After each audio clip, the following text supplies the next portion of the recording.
au Dôme de Pontoise. Après une première soirée en octobre, Swing en VO est de retour.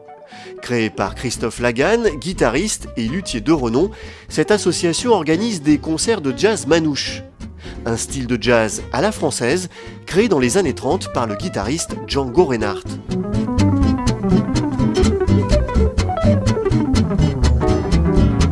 L'association Swing en VO consiste à faire promouvoir la musique de Django Reinhardt dans le 95 et on fait 6 soirées grâce à la Swing en VO, dont 4 soirées à thème au Dôme et 2 soirées aussi à thème qui sera dans une autre salle à Pontoise au Caméléon. Christophe Lagan accompagne les plus grands guitaristes de jazz manouche. Pour Swing en VO, il crée une formation composée de jeunes musiciens de talent. Guillaume Singer, Jérémy Arranger et Sébastien Gignot, considérés comme l'un des meilleurs guitaristes de ce style de jazz.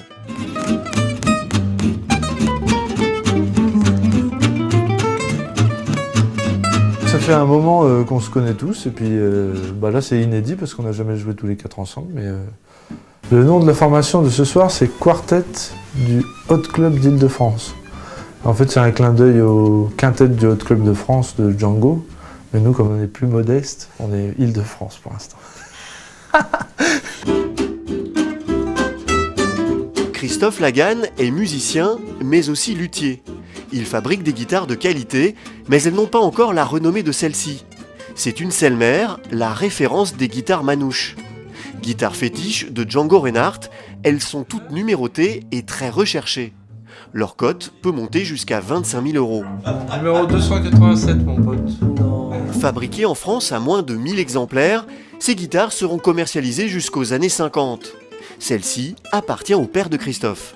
Quand tu joues cette musique-là, jouer sur une guitare comme ça, c'est toujours c'est un peu comme la différence entre un cidre folâté et puis un Dom Pérignon. C'est des légendes, quoi. C'est une guitare de légende. Pour avoir ça, soit il faut avoir un bon coup de bol, soit il faut sortir beaucoup d'argent. Donc quand on tombe sur une, ça fait toujours plaisir. Et en plus, elle est super à jouer, ouais.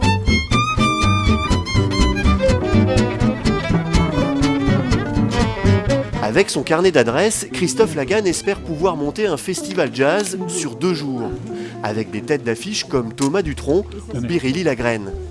En attendant, le maître Django peut dormir en paix, la relève est assurée et de belle manière.